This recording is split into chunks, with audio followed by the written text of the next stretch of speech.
Bayangi, dari 26 item apa yang Anda tanyakan ada di sana semua. Kalau Anda ingin tahu, Anda cari permohonannya di pengadilan.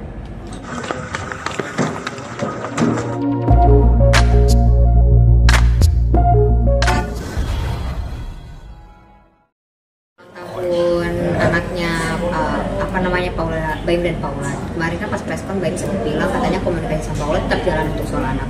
Cuma kan kemarin Paula sendiri sempat kaget karena Kenzo ada di rumah. Ini kan artinya komunikasi soal anak belum berjalan sesuai yang di preskon kemarin. Gimana, Bang? Kalau itu ke Baim aja nanya, karena saya tidak masuk kepada proses bagaimana cara merayakan anak ulang tahun. Jadi kalau Anda tanya teknis merayakannya, nanti saya coba tanya Baim. Memang hari ini saya mau ke sana. Nanti malam saya bilang ini ada pertanyaan dari wartawan. Gitu aja. Saya tanyakan ke Baim. Baim, kenapa ada kejadian kemarin? Nanti jawabannya kita ketemu lagi. Nah, kalau persiapannya Baim kan kemarin juga sempat terlihat sedih bener Bang ketika dia mengungkapkan perasaannya. Jadi gini, jadi peristiwa itu kenapa dia muncul? Sebetulnya ini 1 tahun, habis itu puncaknya di bulan April, seingat saya. April 2024. Ya. Itu puncak sekali, jadi puncak sekali dan dia diem, dia dibilang begini, dia tidak membantah. Anda harus tahu, di saat seseorang sabar, jadi sabar ini bisa semua orang yang sabar.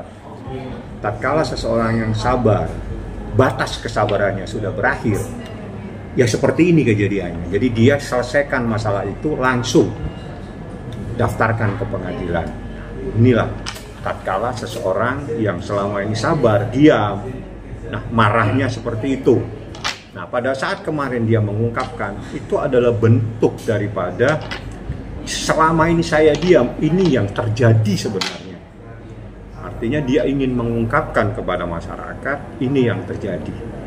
Jadi kalau misalnya itu menjadi sesuatu yang saya harapkan, hal-hal yang negatif kan tidak perlu kita benarkan, kan gitu ceritanya. Jadi yang saya tahu, yang harus kita benarkan, yang harus kita tiru ada hal-hal yang positif.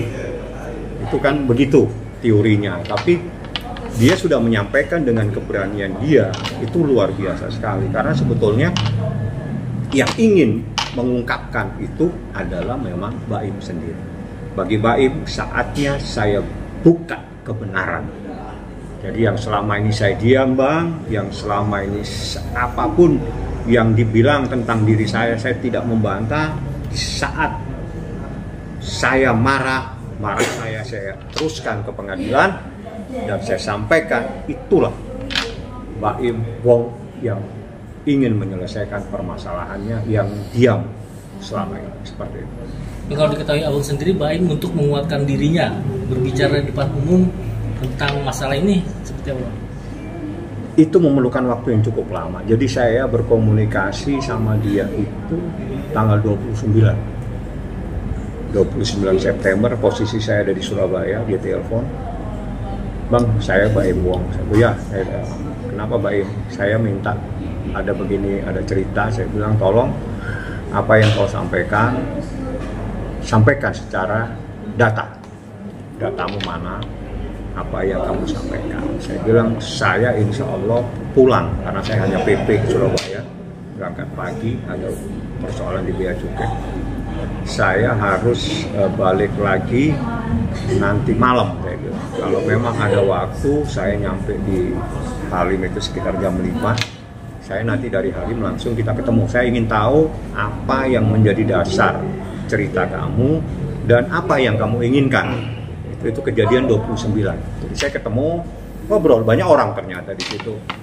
Karena pada saat kita bicara itu bukan hanya Baim yang bicara dengan saya, tapi dia sudah ada beberapa orang yang tidak lain adalah saksi-saksi fakta yang bercerita.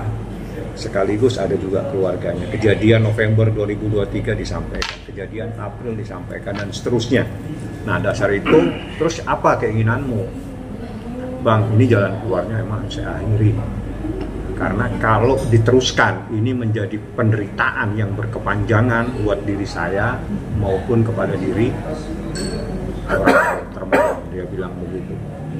Ya sudah, kalau memang keinginanmu seperti ini, akan saya ajukan permohonannya. Jadi kira-kira saya besoknya saya siapkan semua dokumen, saya siapkan permohonannya, saya diskusi lagi sama dia. Akhirnya dia bawa data-data yang memang datanya itu adalah bentuk-bentuk percakapan, sehingga itu kita masukkan adanya dugaan pihak ketiga dalam kemelut rumah tangganya. Seperti itu saja yang dia sampaikan, saya sampaikan, dan itu sebetulnya di dalam permohonan kami yang 20 halaman, ya, banyaknya 20 halaman dengan item 26 item. Ya, jadi 26 item peristiwa yang kita ceritakan. Dia memang menginginkan perceraian, ya. Satu, dia menginginkan hak asuh anak. Apa yang terjadi dan lain semuanya, itu semuanya udah terurai di dalam permohonan tersebut. Termasuk oknum yang diduga menjadi pemicu permasalahan ini. Itu ada di dalam permohonan. Bang, Baim sendiri kan minta hak asuh ya. Artinya dari hak asuh ini maksudnya nggak ada komunikasi yang baik soal anak gitu di antara keduanya.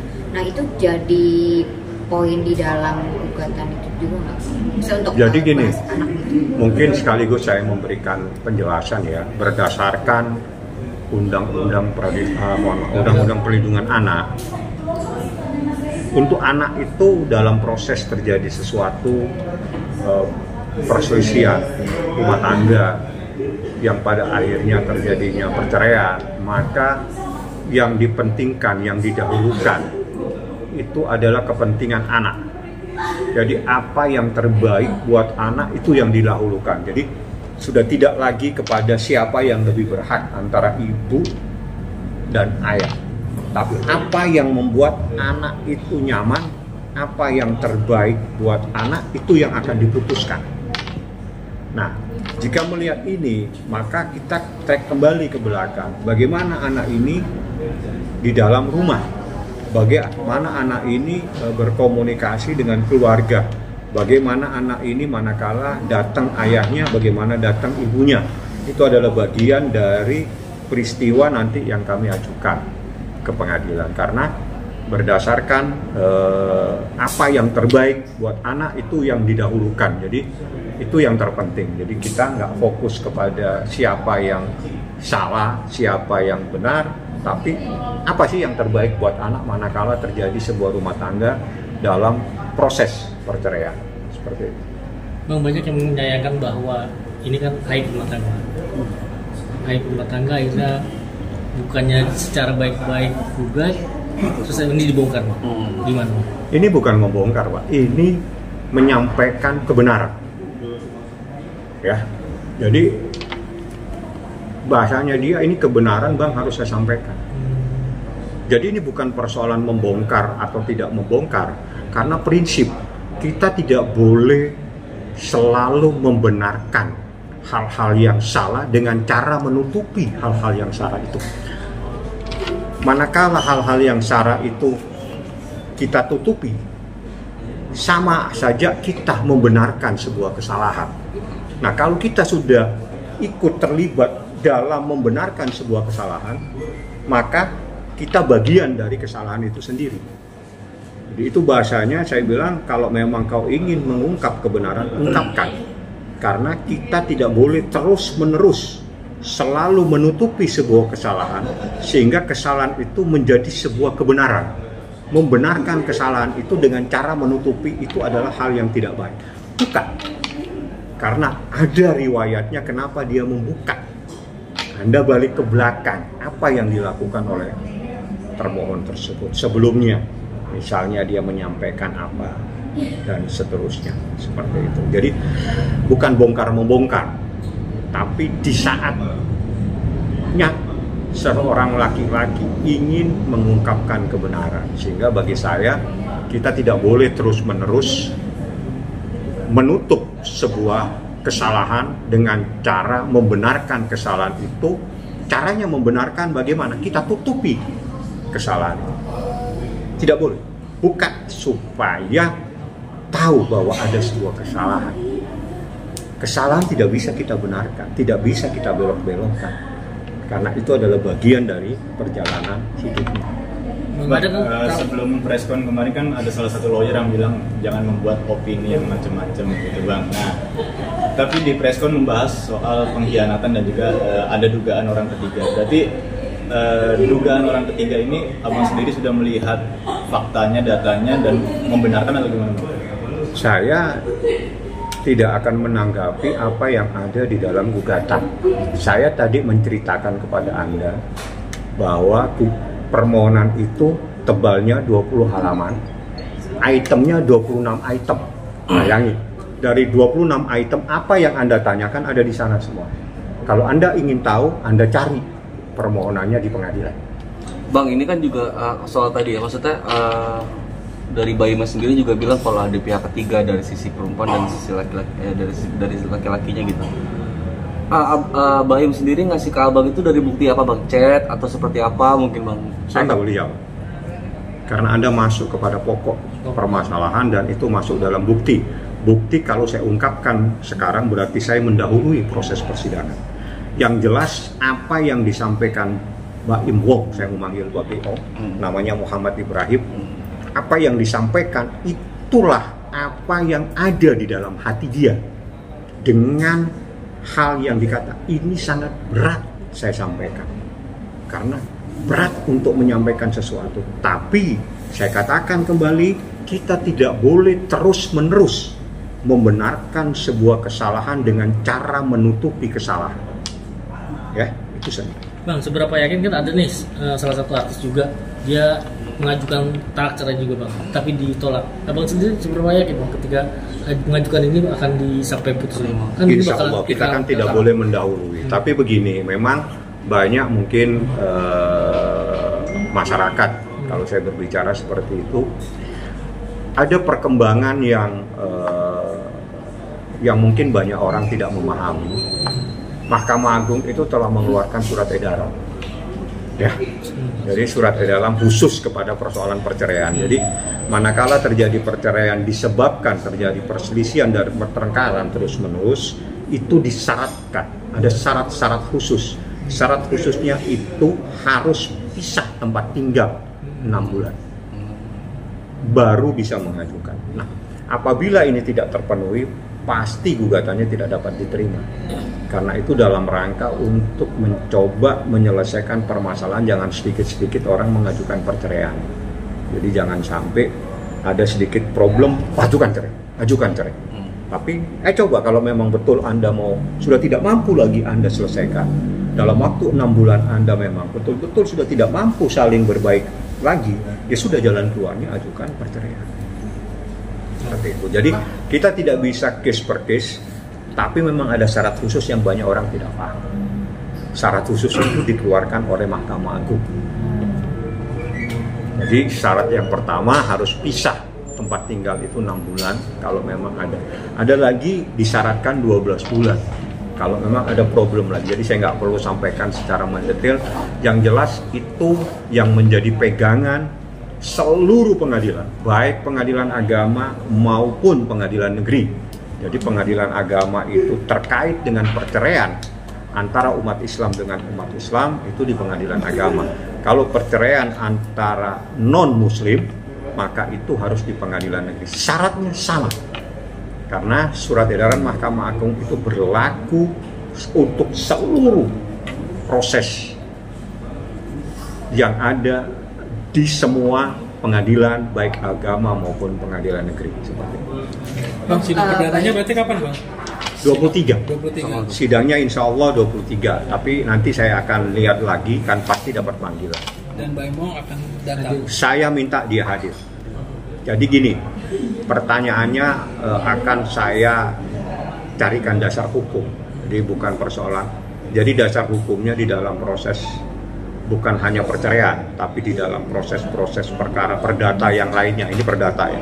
Jadi perdata itu terdiri dari perdata harta benda, jadi yang terkait dengan manifestasi dan sebagainya dan perbuatan melawan hukum. Ada juga kasus perdata terkait dengan masalah keluarga. Jadi di dalam surat edaran Mahkamah Agung, apabila terjadi proses hukum di pengadilan, baik pengadilan negeri maupun pengadilan agama dengan perkara apa saja, diwajibkan datang untuk dimediasikan dalam waktu 1 bulan. Jadi kalau 1 bulan damai, dibuatkan berita acara perdamaian, perkara dicabut. Tapi kalau tidak bisa didamaikan, dibuatkan berita acara bahwa mediasi gagal, maka proses terus berlanjut. Suruh Pak Besar Bang pulang untuk damai. Tanya baik, karena saya bukan yang berperkara, saya pengacara orang yang berperkara. Nah, bukan saya tidak pernah mau mengajukan cerai. Abang, waktu Saya baik tidak mau cerai.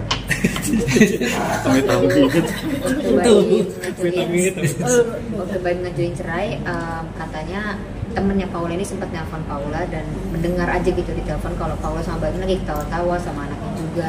Nah, mungkin menurut abang gimana pada tanggapan itu? Misalkan Kapan? mereka masih Ya hubungannya masih harmonis lah bang. Infonya, gitu. iya, infonya sih Kapan? pas hari ketika ngajuin gugat. Kapan itu? Saya ada di sana kok. Anda ada di sana. Tanggal 7 berarti. Kapan? Karena saya sejak 29 itu hampir tiap hari berdiskusi masalah ini. Karena tidak mudah Muhammad Ibrahim mengambil sikap. Ini membutuhkan pemikiran yang panjang dan tidak sendiri dia.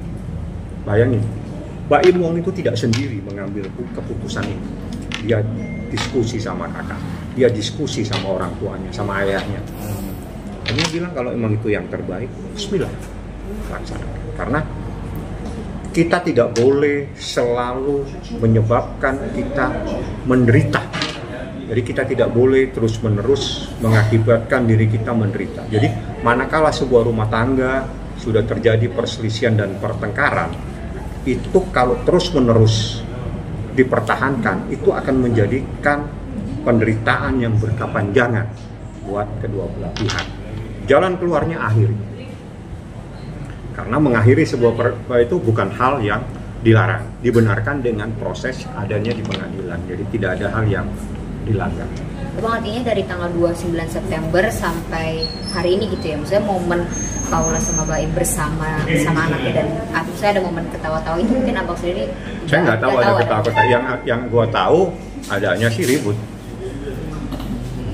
Nggak ada yang ketawa-ketawa. Jadi kalau Anda mungkin tanya di sana, jangan tanya ke saya supaya tidak terjadi fitnah dan Anda tanya di situ kan ada security.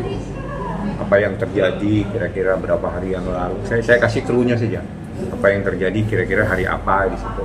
Nah, nanti Anda jawaban pertanyaan Anda terjawab. Tapi kalau sama saya nggak bisa jawab karena saya tidak ada di tempat. Tidak ada di tempat. Tapi kalau misalnya Anda tanya ini apa yang terjadi tanggal 7, tanggal 8, Anda tanya tuh di security di sana. Ada kejadian. Tapi saya tidak boleh sampaikan.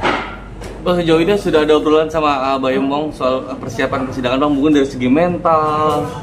Dia udah siap. Karena untuk memutuskan ini itu memakan waktu dari November 2023 terus puncaknya April 2024 ya. Dan memuncak kemarin ada didaftarkan di pengadilan. Artinya secara lahir batin sudah siap. Yang kedua, dia sebelum memutuskan ngambil sikap, dia juga meminta pendapat saudara-saudaranya. Terutama dia minta pendapat itu ayahnya. Ayahnya diajak diskusi. Panjang ini Pak. Jadi walaupun saya ketemu, saya tidak langsung mengajukan permohonan. Memakan waktu 1 minggu. Baru ada keputusan saya ajukan. Jadi diskusi aja. Jadi dia diskusi. Tapi tidak ada keputusan untuk mengajukan permohonan ke pengadilan. Jadi diputuskan pada tanggal 7. Dia minta daftarkan Pak. Tanggal 7. Jadi tanggal 7 saya daftarkan, tanggal 8 terdaftar. Ya, Anda semuanya akhirnya tahu. Tapi anak-anak udah tahu Bang Ustaz untuk rencana mereka berdua. Kalau anak-anak nanti tak nyobain ya. Saya pikir anak-anak tidak akan diberitahu karena dia itu masih kecil, masih umur berapa ya, seingat saya ada 4 tahun kalau nggak salah ada berapa. Jadi anak-anak tidak, yang jelas apa yang paling nyaman buat anak-anak itulah yang terbaik. Jadi itu juga berdasarkan perlindungan anak, berdasarkan juga surat edaran Mahkamah Agung bahwa apa yang terbaik buat anak itulah yang harus diputuskan. Jadi Kalau misalnya anak itu nyamannya dan tentramnya dia dengan ayahnya, jadi harus diputuskan hadonanya. Hadona itu hak merawat dan melakukan pengawasan ya. Itu diserahkan kepada ayahnya. Kalau memang dia lebih nyaman dengan ibunya, hadonanya diserahkan kepada ibunya. Nah, tapi dalam problem ini, yang saya tahu berdasarkan data yang saya terima, berdasarkan saksi yang ada, anak-anak itu nyamannya ke Baikong. Bang, apakah nanti ada kejadian Bang seperti harta gono ini dimasukkan tidak Bang? Kita tidak membahas itu. Oke. Bang, setelah kemarin preskon kan Baim lebih banyak dihujat gitu ya Bang. Maksudnya setelah itu Abang bertemu dengan Baim lagi, bisa cerita nggak Bang? Maksudnya kondisi Baim seperti apa? Apakah mentalnya gitu dari yang Abang lihat setelah preskon itu? Jadi yang nangis. ya itu kan, jadi kita tidak boleh terus-menerus membenarkan kesalahan dengan kita mendiamkan kesalahan itu. Ya, kalau ada kesalahan ungkapkan.